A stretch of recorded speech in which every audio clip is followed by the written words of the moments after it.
to go into our next session. We actually about to have a panel. So I guess this is going to be interactive. I'm excited to see how this goes. Will y'all help me welcome Christina and Carla to the stage? Christina and Carla, where y'all at? Oh, y'all know from the parents meeting, they feel welcome. Oh, there we go. Come on up to the stage, cousin. There we go. All right, before I let y'all get into y'all spiel, can y'all tell me who y'all are and what it is that you all do? I'll go first. My name is Christina Taylor, and I am the creator of the AIM framework. I help parents recognize the unhealthy behaviors that they have inherited from their parents so that they can heal and stop passing that pain on to their children. Hello, and I'm Carla Shelton. I am a substitute teacher. I teach full-time in Fulton County Public Schools, and I work in the special education population, but I also have 30 years positive youth development experience. So that's kind of like why I'm here, to help keep the conversation going about positive communication between parents and teens. I like everybody to know what they do so we can know what we support, okay? Like, it's a lot of intentional work in order to be on this stage, and a lot of times we just need to make sure that we understand that we are in the room with actual people who are making not only decisions, but people who are actually making progress in a lot of places. I do got a quick, serious question for you. You said you used to work with the special, what's it called? Special education. Because I'm not politically correct, I told y'all, I got special education. Yes. All right, so am I special because like he said, they tried to diagnose him with an ADD, like they put an H in mine. Like, is that special? Like, is ADHD special or? That's a protected category, yes. Okay. No, So but let me break that down. Yeah, break that down to me. So, just because you have a diagnosis, right? Okay. It doesn't mean that you can't learn. It just means that you learn and receive information differently. And so, because of that, there are special skills and strategies that I can use specifically with you so that you can get that math lesson that you couldn't get before. That's what it is, y'all. Why did nobody tell me that before I took 9 years to go graduate college? Like, if somebody told me that during the summertime, I'd have been like, I need new teachers. Like, these people teaching me like them. I just need the special ones. That's it. Got you. Somebody say I'm special. I'm special. No, this ain't for you. Tell me I'm special. You special. You promise? Okay, y'all, give it up for Carla and Christina. This ain't time. Here we go. Thank you, Mike.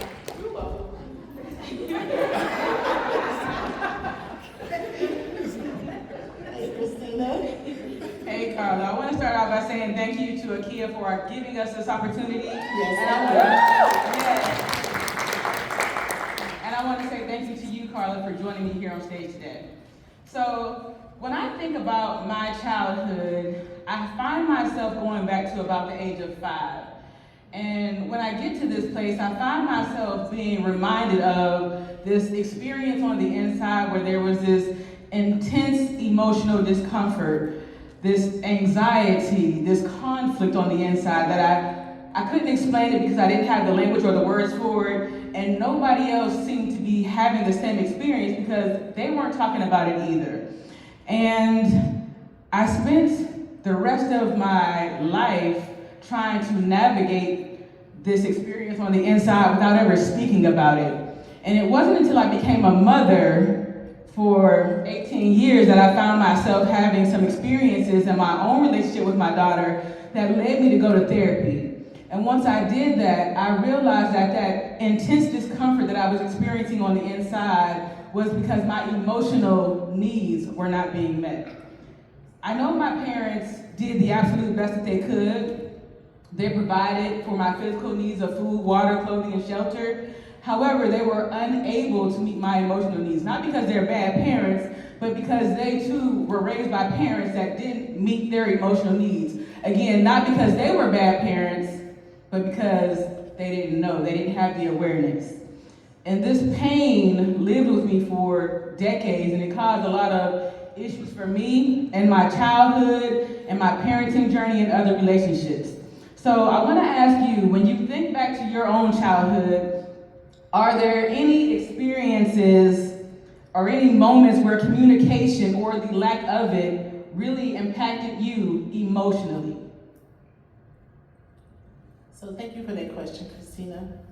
I would say, because I was the oldest child in a single parent family, a lot of times there were unexpressed expectations just placed on me. So I felt some kind of way, like, you want me to help raise your kids, but they're not my kids. My mom used to put a lot of pressure on me to help get dinner prepared or help them prepare themselves for school and stuff like that. So it was a lot of anger and resentment inside, and sometimes it would come out in explosive communication. So instead of us talking to each other, a lot of times we were shouting at each other to be heard, to be seen, to be understood. And because my mom was just trying to figure it out too, I'm her first child, she was a teenage parent, she didn't know any better, so she was doing the best she could.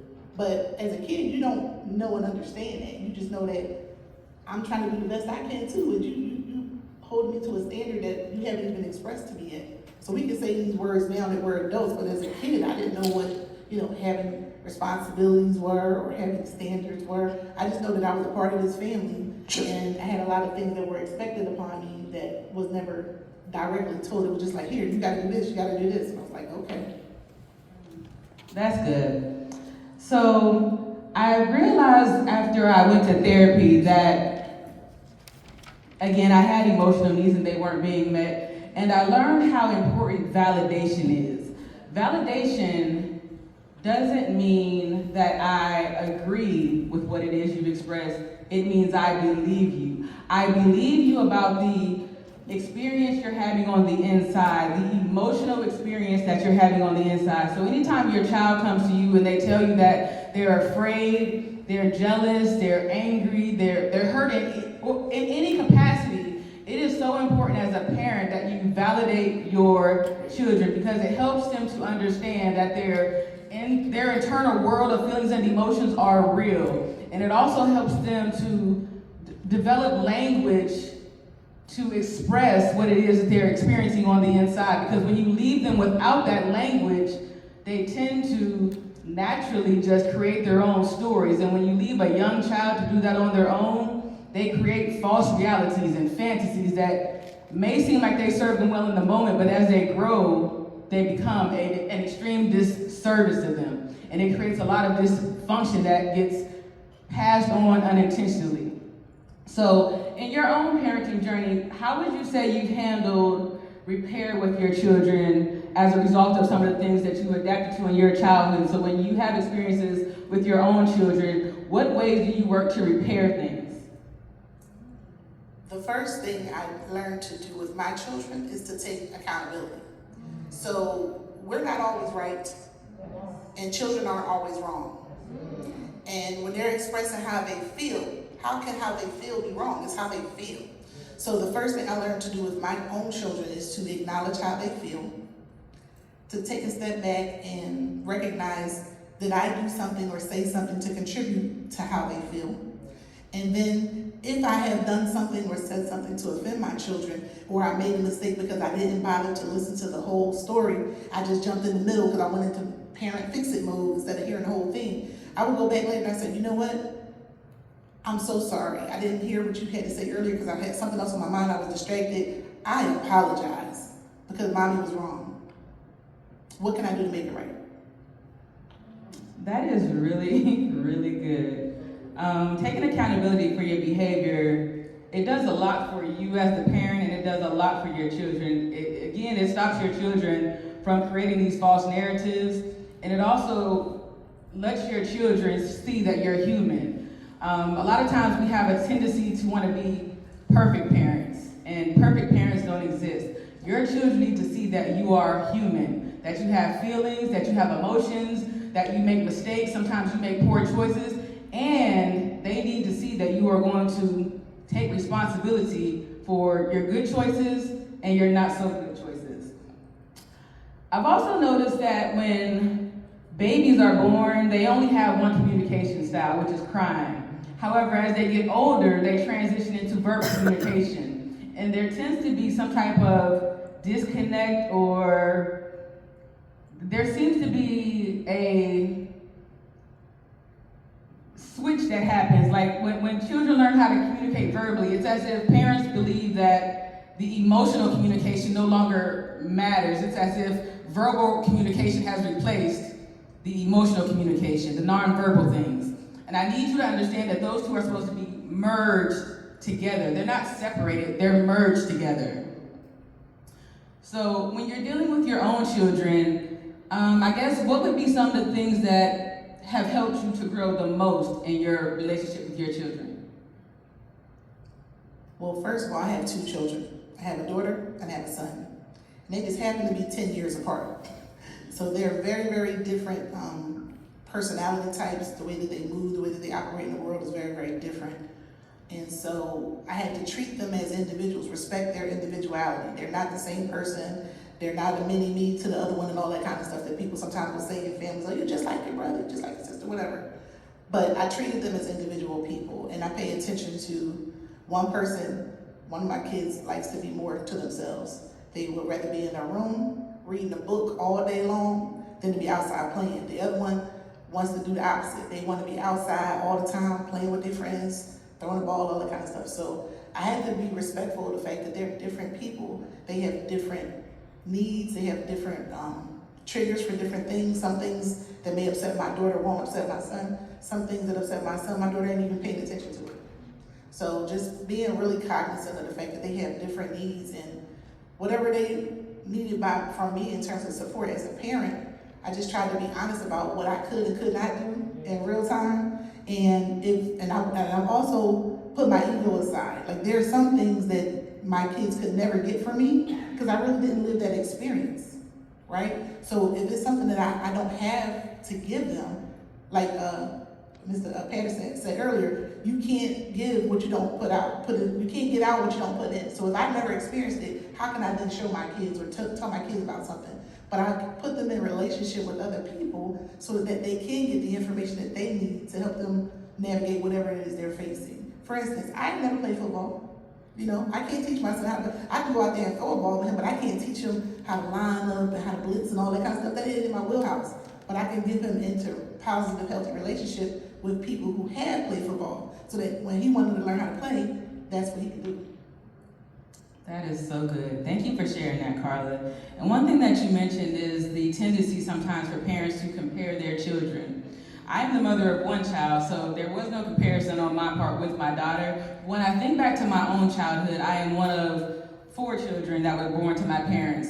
And I can absolutely agree that there was a lot of comparison in some aspects where, like, the boys were kind of what my dad felt like he was responsible for. However, my mom felt like she was responsible for everybody. And there were just certain moments and certain things where they kind of treated us a little bit differently based on gender, based on personalities.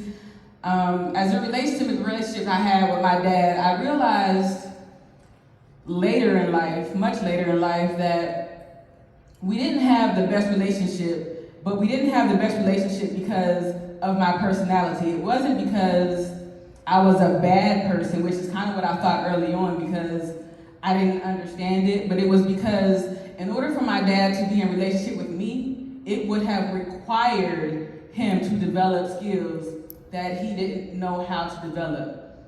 And it's not because he was a bad person, it was just because he never had those experiences in his own childhood. He never had opportunities to express his emotional needs in his childhood.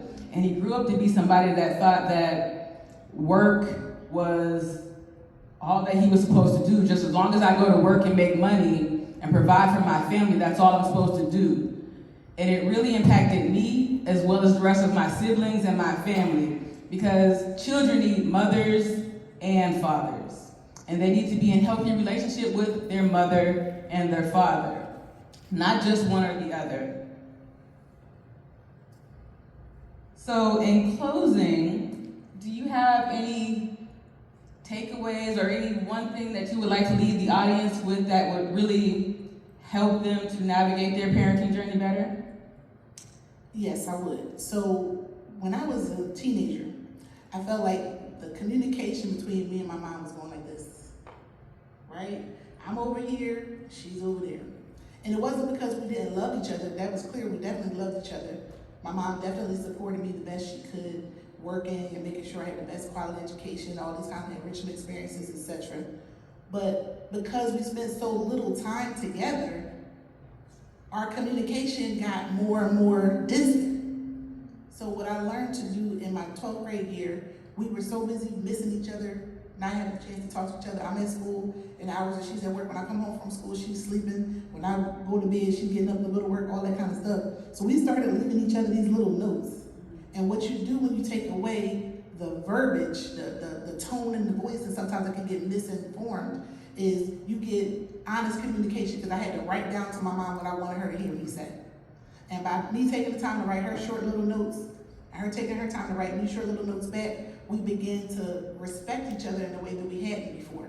Because now we took away some of the emotional, charged conversations and just was listening to each other. So then when she took a step back and said, oh yeah, I understand where you're coming from, now we began to speak to each other better, and when we got to actually talk, it was a more kinder, softer tone with each other, because now she understood some of the things I was carrying that I wasn't able to articulate because we just didn't create the space and the time to talk to each other. So I would encourage you to create time and create space to talk to each other. And even though, sometimes you have to say to your parents, listen, can we just spend like one Friday a month, can we just sit down and just talk about whatever's on my mind, whatever's going on with me, and make some space for that. It could be, I don't know, Thursday, whatever day of the week works for the two of you or the three of you, or sit down even as a family and just do something fun, play a card game, wash dishes together, whatever it is that's your thing, the two of you can find common ground on and begin to have a good dialogue. That's important. And don't be afraid to get feedback. Parents, sometimes we have to put down our capes and put down our heart feelings. Listen, our feelings will be hurt, just accept that. Sometimes your feelings will be hurt because you're not as cool as you think you are, or not as in tune or in touch as you think you are sometimes, but that's okay. You can correct that by listening, starting today. Just ask them, what can I do to make this better? Tell me how I can improve so that we can have better communication as a family, and I promise you the results will be amazing. That's good. So my final closing remarks would be to remember that, yes, when your babies are young and all they can do is cry, you are curious about what's happening that's causing them to cry. Do they have a dirty diaper? Are they hungry? Are they wanting to be held? You're curious. You want to figure out what's going on underneath the surface. When your children develop that verbal communication and they start behaving in ways that may seem disrespectful or disobedient, I want you to keep that same level of curiosity. Have the conversations again, as she mentioned. Set aside some time each week, 10, 15, 20 minutes with each of your children and have real, honest, open conversations. Allow your child to express what is on their hearts, what is on their minds, so that you can help them navigate that experience better. I also want to mention that there is a QR code on the screen for any parent that wants to initiate the process of feedback between them and their children. You can scan that QR code and it'll take you to a site where you can enter your information, and it'll send you an email with a parent and a child feedback form, and you can both answer those questions and get the valuable information to help make you more self-aware and to really reflect on areas that need to be improved in your parent-child relationship. And now at this time, we're going to open it up for questions. Do we have anybody that has questions?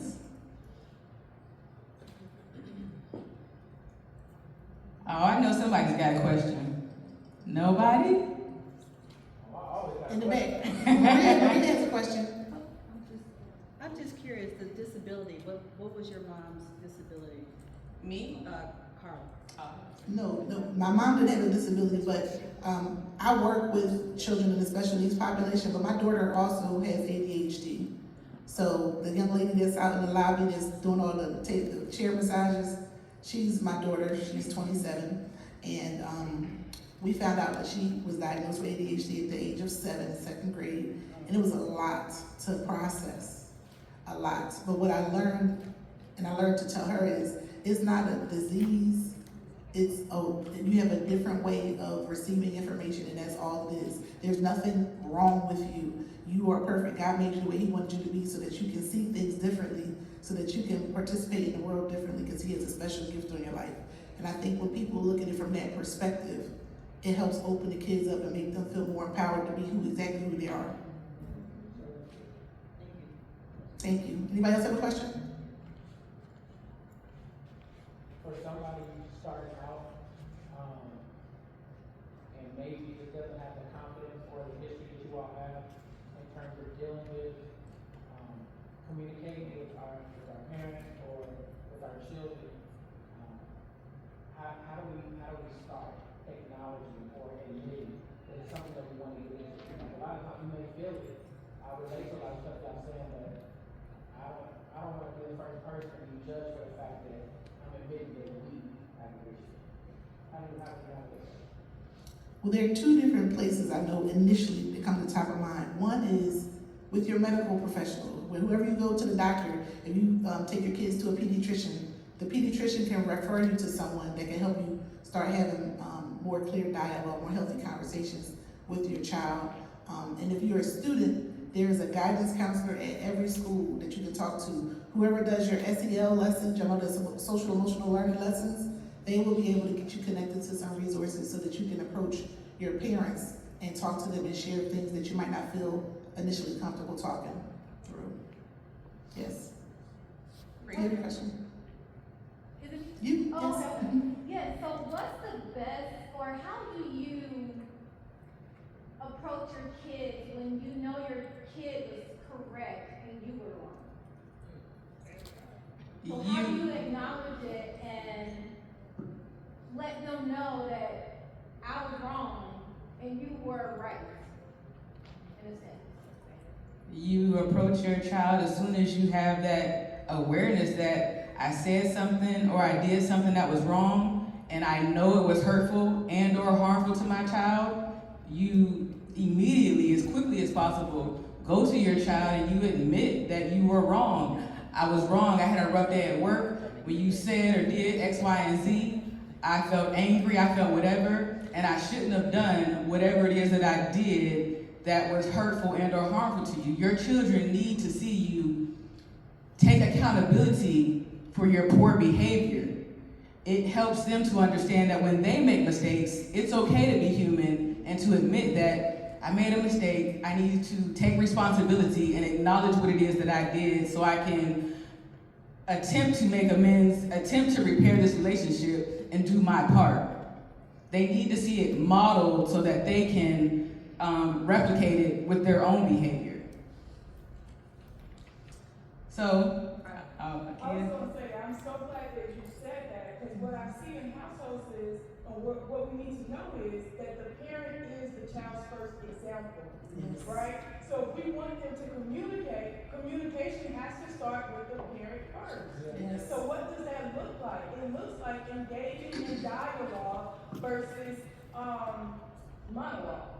Monologue is one person talking. A dialogue is going back and forth. When you talk, I'm not going to interrupt. I'm going to allow you to have that space. And then when it's my turn, you give me the same respect. That's how dialogue happens. But if we continue to go on a monologue of, I'm the parent, you do as I say, it doesn't matter what you feel, but whatever, like, the communication thing is going to totally break down. So we have to be intentional about creating those dialogues. And like Mike said, what does that look like? It feels awkward if you've never done it before, or if you feel like the parent is going to shut down or the child is going to shut down. Oftentimes when I'm into work, it's always the kid is telling me, oh, my mom or my father is going to yell at me if I say this or that. But if, like Christina said, if you validate their voice, whether you agree or disagree, it doesn't matter. You have to recognize and acknowledge that they have something to say. But respect always has to be in that equation. She had a question. So my question is about the ADHD. Do you have any strategies or tools that you can provide for people, for kids to use their hands or to focus more on one thing at a time? We could talk a little bit more outside. I got some resources I can share with you. Yes, as an educator, I wanted to make sure we understood too. We talk about the parent perspective, but and teachers always say we're partnering, and so it goes in line as well. So if a student says to me, if you know your students, if there's an issue and you, boom, go into teacher mode and do something, you should know your students well enough to know as well, something I missed. So usually I call them over, I say, I think I missed something. Your reaction is telling me that we're not on the same page again. Right. They love that. Mm-hmm. And then let me tell you, here's my tactic. If I said something to you to check you in the classroom, I'm going to apologize to you in the classroom in front of the students. Yes. And I'm going to say, I'm sorry guys, I said something, and I will absolutely, and they absolutely appreciate that. So we talk a lot of times, we want to keep things where we're all working together in tandem, and that is so important as well. That is a great point. Thank you so much for sharing that. The lady in the blue. Yes, I'm just from a licensed professional counselor perspective. She's bringing the microphone. I'm a licensed professional counselor, and I would just like to add, this is beautiful what we have in this conversation. I would just like to add, let us be careful telling them what they feel and what they think.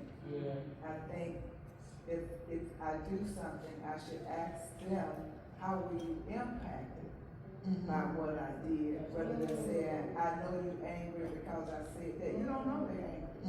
It's just like somebody, AT&T call you, well, I know you're frustrated. No, I'm not frustrated.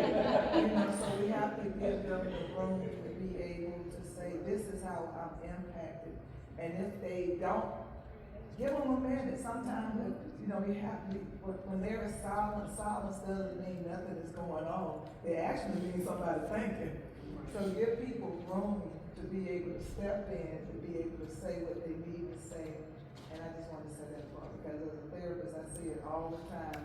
A kid want to come to therapy, and the parents say, well, she's in therapy because I'm like, excuse me, when I meet with her, she can tell me why she wants to come to therapy. Because the parents will jump in and give them a script and a scenario, and I don't want to be swayed by that without hearing what the kid has to say about their experience. Yes, thank you so much for that. Any other questions? Okay. Thank you guys so much. Thank you so much.